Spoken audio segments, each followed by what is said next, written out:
Welcome back to the Reier on YouTube channel, where it is time once again for No Sleep Teal on an absolutely spectacular Thursday afternoon in Duval. Well, Evan, we have got a beauty of a day for the first round of the Players Championship, too. yeah, I'm a bit jealous of y'all. I'll be getting down on Sunday night. I'll be coming to Yeah. visit, but obviously a little too late. Um, but no, it sounds like it's a great weekend down there for it. Doesn't seem like the forecast is going to get in the way or anything. And Nope. um, always, always a great time in Jacksonville. And then between that and of course the what's going on with the Jaguars with free agency signings, with all that going on, it's kind of a busy week in Jacksonville. Yeah, we're at Party Girl, by the way. Party Girl, of course, located on the west side of Jacksonville. Avondale, Ortega area to be exact. Boy, great chicken salad here at Party Girl. Great baked items as well, gift items. They're waiting for you right here at Party Girl. I'm live from Party Girl at 4205 St. John's Avenue on a, again, spectacular Thursday afternoon. And as you said, very interesting comments just moments ago from new Jaguars GM James Gladstone. Evan will go through the 9 additions that we've seen from the Jags here in free agency. We'll talk a little bit about the Cooper Cup question that Yeah. James Gladstone got during the press conference. Thought he pretty much offered up the answer that you might expect he would. He's not going to shut any door to any sort of avenue to adding quality personnel while this thing is still active. So let's do that, though. Let's talk about some of those comments we heard from James Gladstone just moments ago. I guess first things first, where do I get that damn hoodie he had on? That thing was fire, you I know? had the same exact thought. I was wondering if you had any thoughts about it, but that like digital camo is really really cool. He's a stylish guy, you know. I mean, he's not an old guy, right? He looks like he's 22. He dresses like he's 22. He looks like he might be a staff assistant rather than the GM, you Yeah, know. James Timberlake, Justin's. Wondering if Yeah. security, when the Jags go on the road this year and he tries to walk in, to go get his spot, if any of the security, hey, no, I need to see some whatever. But no, I dug that too. I like the vest over the top too. Is a Yeah. cool look. Yeah. Even But though it's about 75 here today, but hey, hey, look, it's when 70. you're It's controlled when climate inside the when Miller you got ice in Electric. your veins, you got to stay warm. So uh, but no, yeah, the Cooper Cup comment was interesting. And then, he kind of addressed most of the signings. And most of what he had to say was, I thought at least the logic made sense. I think the jury's out on probably a majority of the signings for Jaguars fans, because a lot of these guys are not exactly high profile names. They're not, splash signings. yeah.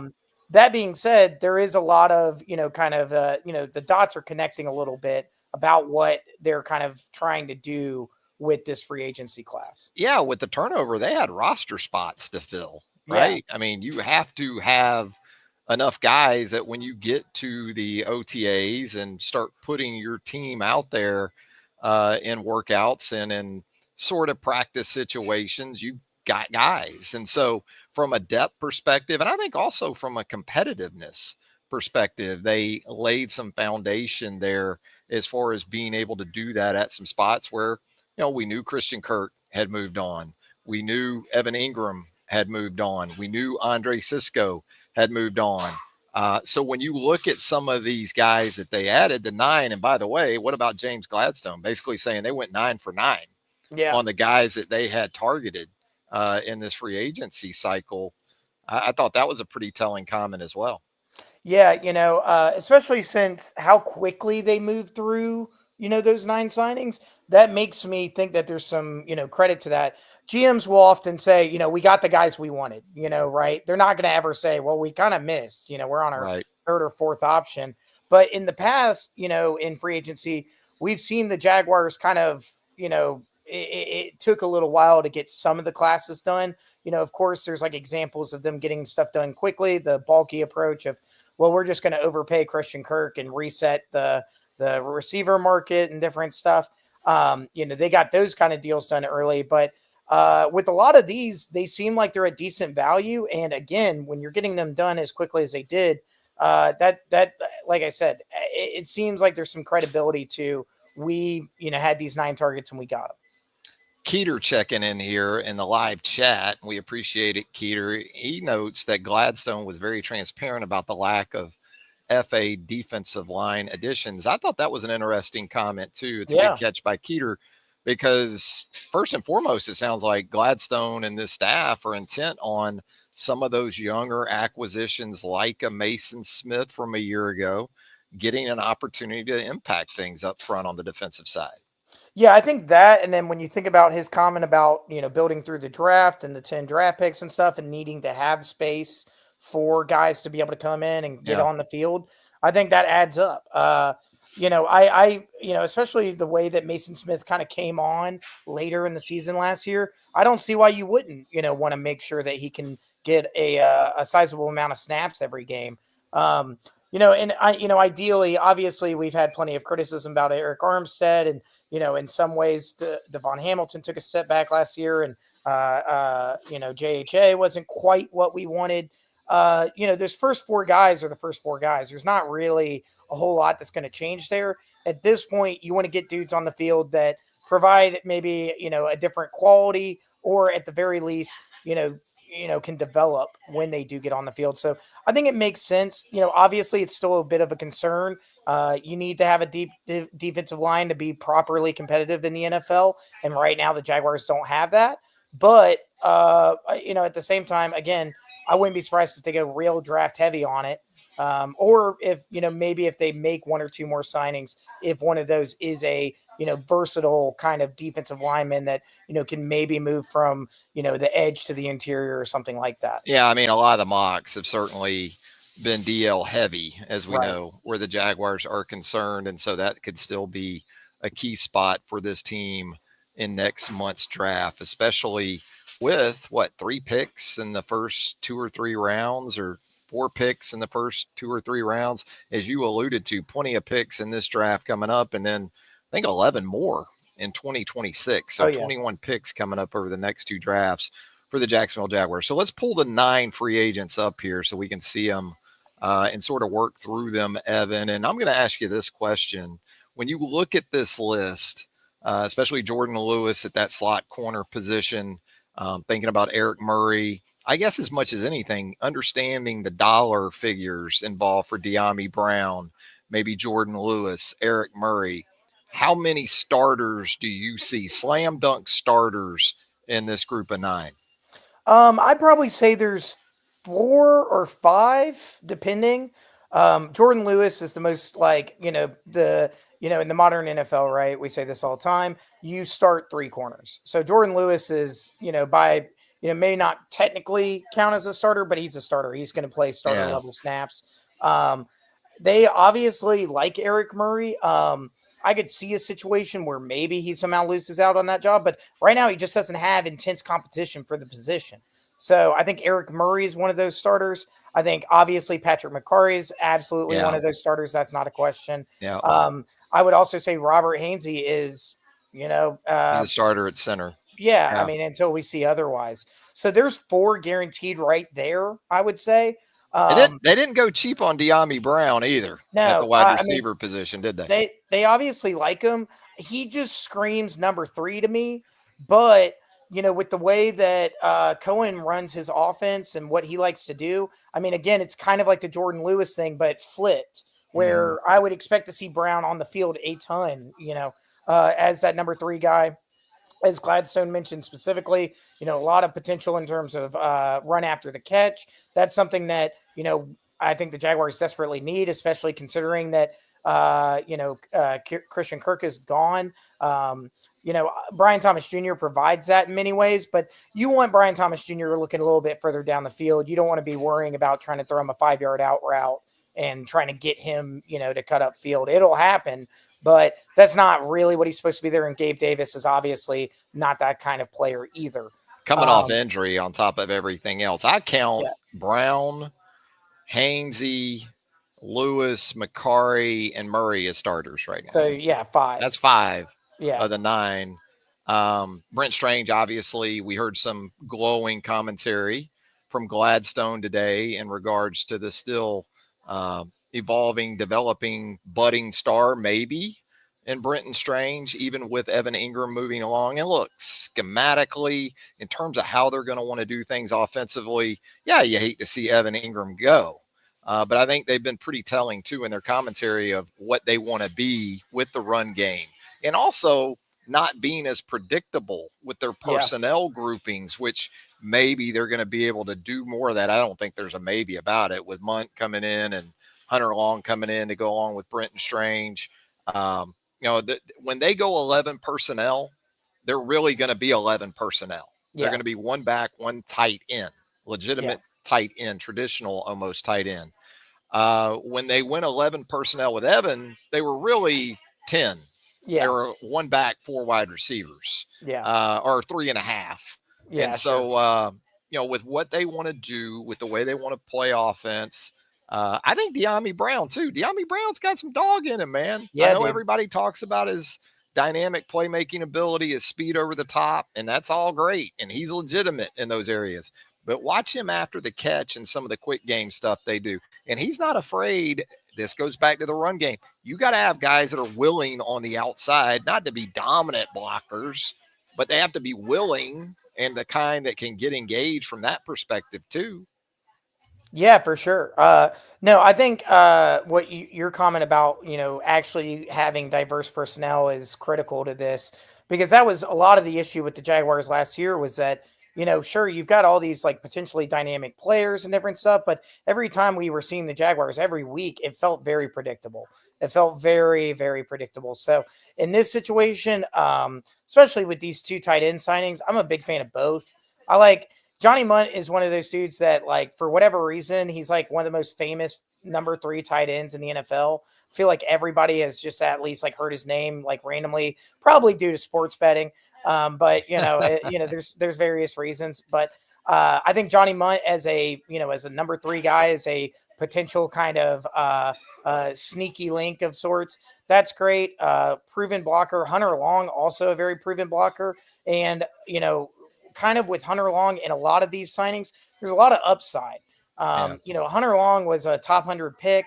Didn't exactly, pan out the way that maybe Had he an wanted to in injury. Los Yeah. Angeles. Yeah. But there's still clearly a very talented, very athletic player in there. A guy that, if Brenton Strange isn't in the game, you feel pretty confident about him at least, being able to do something. And the same thing kind of goes for even Patrick McCarry. McCarry's, Gladstone praised his flexibility and his ability to play across the line, but he also capped that comment with a very, very certain, yeah, he's a starter on the Interior. Yeah. and he hasn't been able to focus on that really over the course of his career. And he's still impressed. So I like the idea of him being able to lock into a position and potentially even hit a higher level of play of what we've seen. So yeah, like, and same thing with Brown as well. Like, I mean, Brown is, obviously not going to necessarily be the main star of this offense, but I could see him kind of working into a number two kind of production role anyways. Maybe not, necessarily on the depth chart, but like a guy that ends up getting a lot more targets, like, than maybe initially expected. And the way that they're paying him, you kind of have to assume that he's going to get a lot of targets. And what I So, love about Brown is they got him on a prove it deal. yeah, Now, dude. it's a good number for that 1 year, but unlike Gabe Davis a year ago, you're not hamstrung if it doesn't work out. And so maybe Brown is more of what you hoped Gabe Yeah. Davis would be. Different players play different type of roles at the wide receiver position, but just kind of pairing it up with a year ago in the Gabe Davis situation, maybe you get more bang for your buck. You certainly hope so with De'Ami Brown. Robert Hainsey at the center position. I thought Gladstone, some interesting comments about, look, this is a guy who hasn't gotten a lot of opportunities to start. But if you do look at that opportunity he got a year ago down in Tampa, he seemed to make the most of it. I think that goes back to some of the intangibles with these guys that we haven't really talked about as much, but the culture that we know they're trying to establish now with this new regime. And it spoke to Hainsey when his number was called. He was ready. Yeah. and stepped forward and prepared and took advantage of his opportunity last year. Makari, you mentioned it also in that interior offensive line, starts really or snaps really across the board up front. So look, yeah, you love him as an interior OL option to start. But if you lose a right tackle or you have a situation at center where you lose Hainsey, you probably feel like you got a one-man depth chart in some ways in Patrick Makari. And we haven't really talked about it yet either, but it's going to be a change at that backup quarterback position. As we know now, Mac Jones off to San Francisco on a 2-year deal to the 49ers. But here comes Nick Mullins, and familiarity is a lot of this too, Evan, as we know. You look at Vikings, Rams, Bucks, and obviously Nick Mullins has that built-in relationship with Grant Yadinsky. Yeah, no, that makes tons of sense. Obviously we don't want to see very much of Mullins this season, but in terms of a guy that you want to come in, know the offense, know quickly how to just be He able can to be at least can be cover if functional. need be. Yeah, Yeah, that's a functional. fine signing. I'm cool with that. Mullins also has shown in the past that when he has had to get on the field, he's not just useless. It's not like they're going to be a turtle of an offense in that situation. I also think Idoga is an interesting signing as well. We haven't Mm-hmm. mentioned him yet. Obviously, not a ton of tape, not a ton of opportunities either, but a guy that has learned under some of the best offensive linemen in recent memory with the Dallas Cowboys. You don't hate that. You No, don't hate that one bit. Yeah, I mean, overall, I think when you look at this free agency class, or at least what we have so far, the one thing we wanted to see was kind of a semblance of an identity, of a direction. I think it's very clear right now what the Jaguars are looking to do, at least in terms of like you said, culture. What kind of upside they're looking for. None of these guys are kind of like signings that you make like, well, we had to get somebody. It's like there's upside to almost every single one of these. And in some cases, it's if it's not upside, it's okay, proven veteran. yeah, So and as we know here in the last week, it was overshadowed by the free agent uh, agreements that were reached. But you're also bringing back Cole Van Lannon yep. on a 1-year tender. So you think about depth from that perspective and expecting Walker Little, Anton Harrison, perhaps, as your starting tackles. But I think your point is a good one, too. From a depth perspective, at those tackle positions, you may have done some nice things. We'll find out in time for sure. Getting back to the Jordan Lewis situation, kind of flip flopping around a little bit, understanding, and we're talking about a guy that was made the highest paid nickel corner in NFL history with the Yeah. deal he got from the Jags.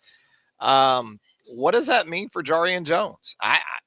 My first thought was, well, they see Jarian as the starter opposite Tyson Campbell. I would think now, different system a little bit, maybe different approaches, but I thought we saw enough good things from Jarian Jones during his rookie season to think when they made this signing with Lewis that, it's not necessarily an either or with Jarian Jones, that he can still very much be in that 3-man look when you think about the outside guys in the slot corner position with Lewis.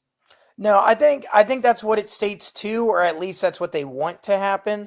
Yeah. I think Jarian Jones is going to have a position battle this summer. I think And that's great. Create yeah, all I the think that's huge. competition. That I didn't think they had nearly enough of that the last few No, yeah, years, I you know. agree. I think that would make the most sense.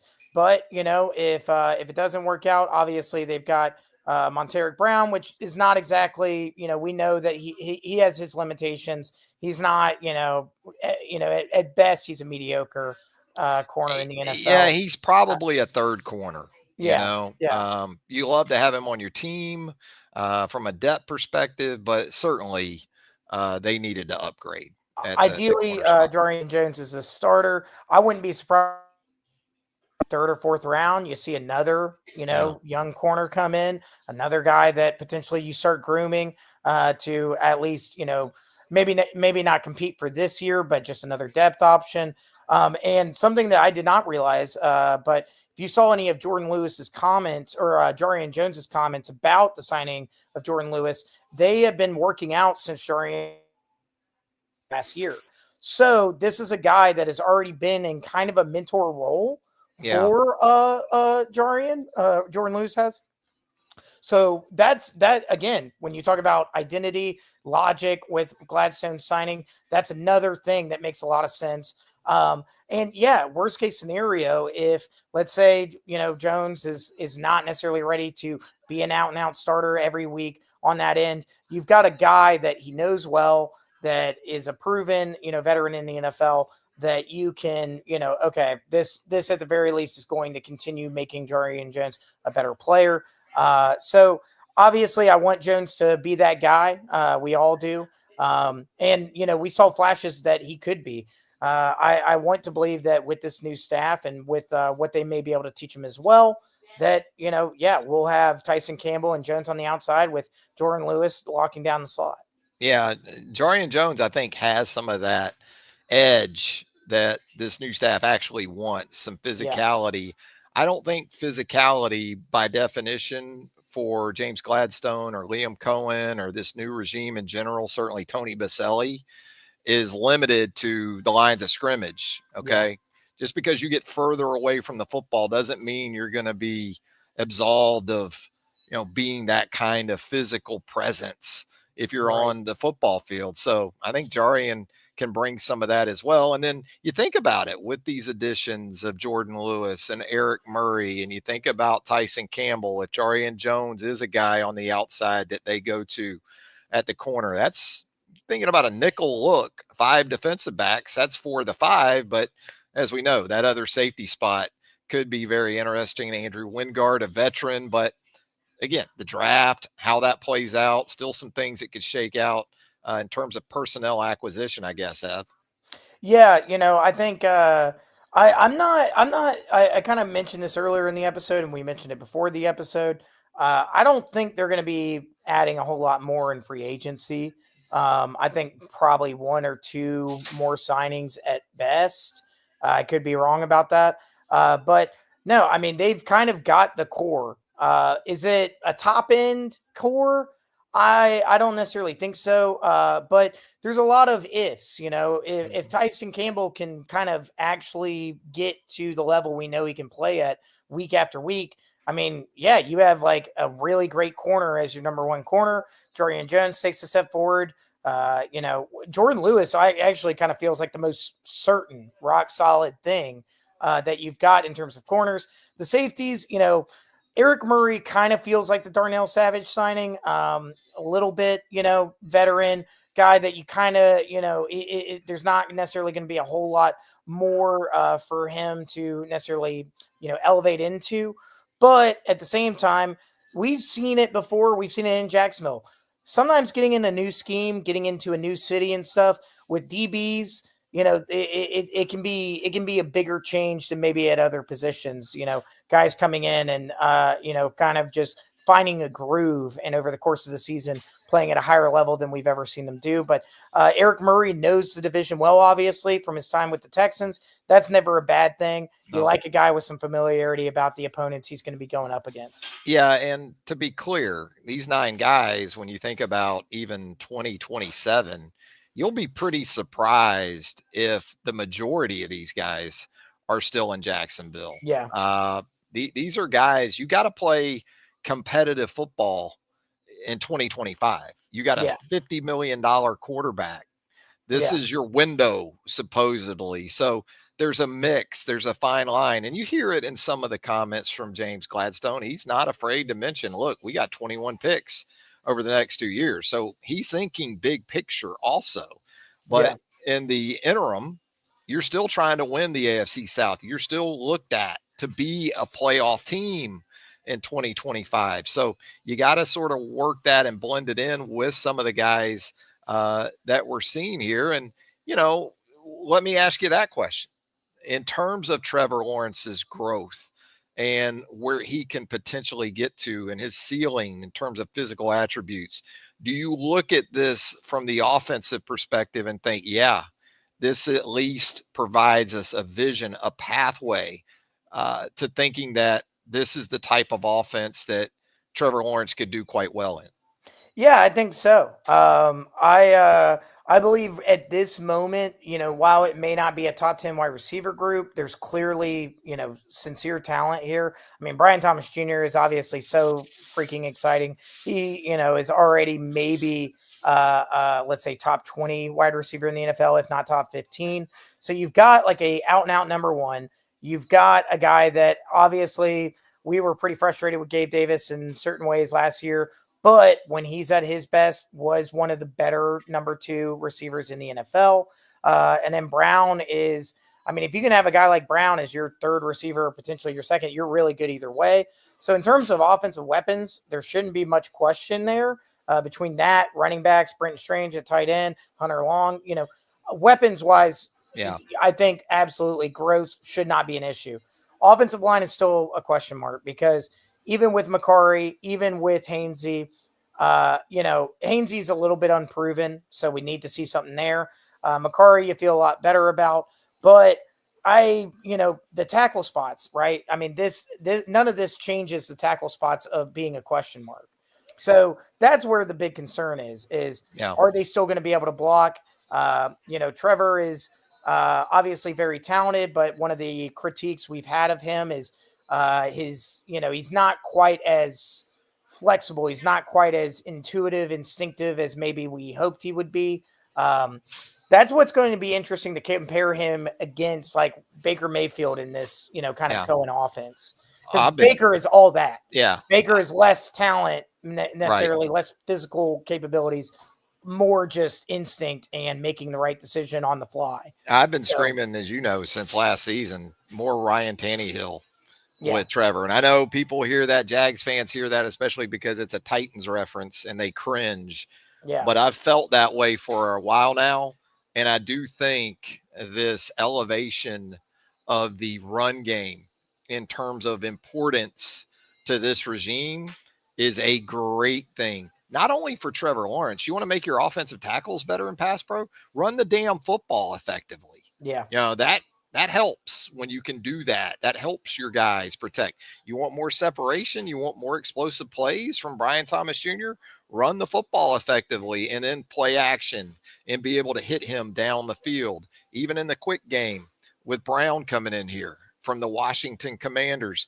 And look, if Gabe Davis, and there's no reason to think he's not going to be around, right, for the upcoming season, whatever he's got, this should be the year you get it, because forget about what it means for the Jaguars.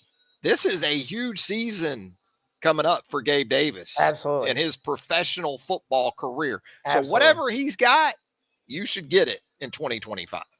Well, I think that's, we talked about why that's awesome that Brown got a 1-year contract in a similar way. I mean, this is Davis's last chance to get one more big NFL contract before, he kind of enters the official twilight of his career. And he did well on this Jaguars deal. There's no doubt about it. But these guys always want that next one. Absolutely. Absolutely. So that's the thing is like, there's quite a few dudes on this roster that have plenty to prove in terms of finances. Plenty of reason to be motivated financially, which is something that we talk about culture. We talk about how we need to, how the Jaguars need to better set that up and create a situation where players want to come here and they want to win. But simultaneously, it's the NFL. That's only half of it. Like guys need a reason to go make money. Like they need a push, and how you ensure that on a regular basis is how you set up contracts. Picking the right time for a 1-year deal, for a prove-it deal, picking the right time to just fully unload and pay the guy. So I actually, think that's already an encouraging thing. With Gladstone, just on what we've seen, and also what what players they've cut. So a week ago, what did we talk about? We both were in agreement that if you were thinking it was going to be a big splash run for the Jags and free agency, and I know Cooper Kupp's still out there, so as sure as I say this, by the time we go off, hey, Jags signed Cooper Kupp. But initially, at least, when this thing cranked up with all the anticipation and all the hitting of refresh on the phones and on the keyboards. I don't think either one of us expected to see Devontae Adams to the Right. Jags. Now, look, it's a two-way street.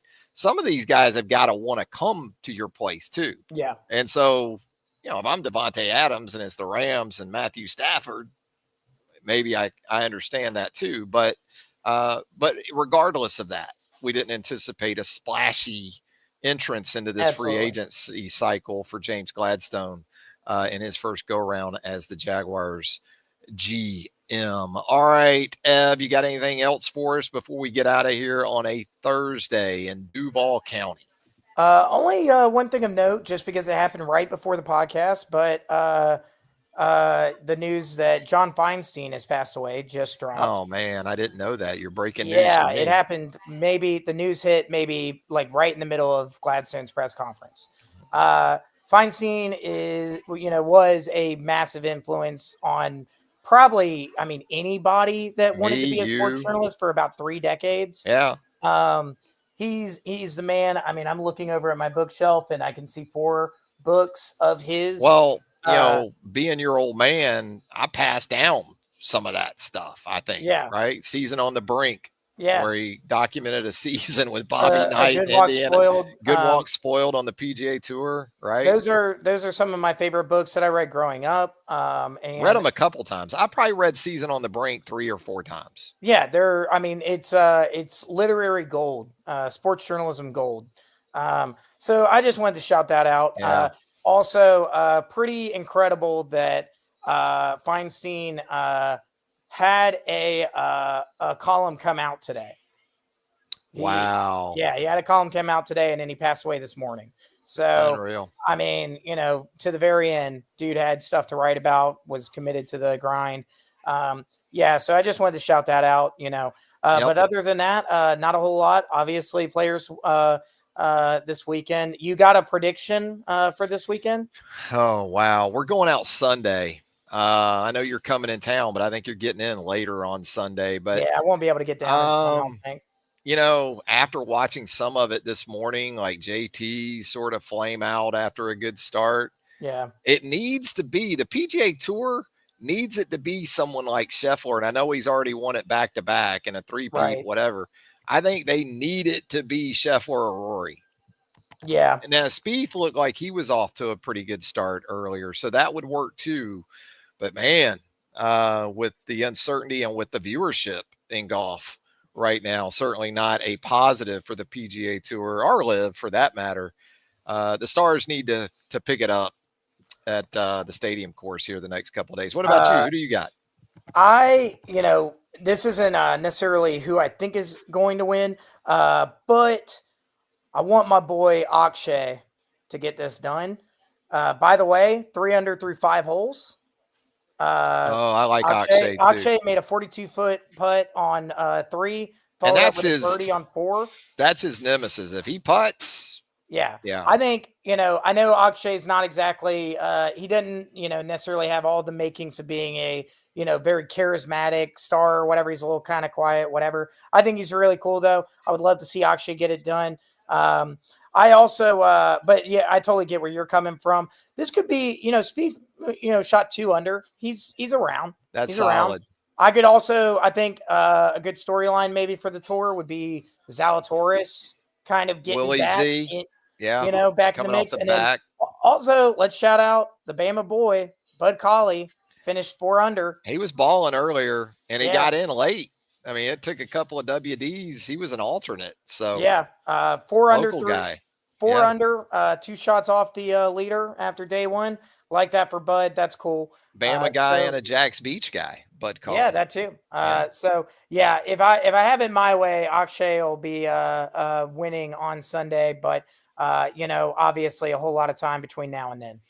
My guy, and you got to love the username, right? Bend over. With the Uncle Eddie avatar to go with it. This is a man that knows our heart, really. He's checking in here in the chat. He's here local in Duval, or is it Duval? Ben says, "Hey T-Rab, you at the new Digs, the restaurant?" Well, Party Girl isn't exactly a restaurant; it's a bakery and sort of a takeaway place. But it's an experience.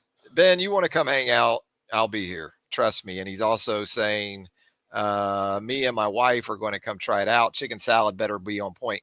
Ben, I'm safe in saying I believe we are the chicken salad champs. And on that note, let me do Yeah, this. yeah, I'm going yeah. to do Show this it off. before we get out here.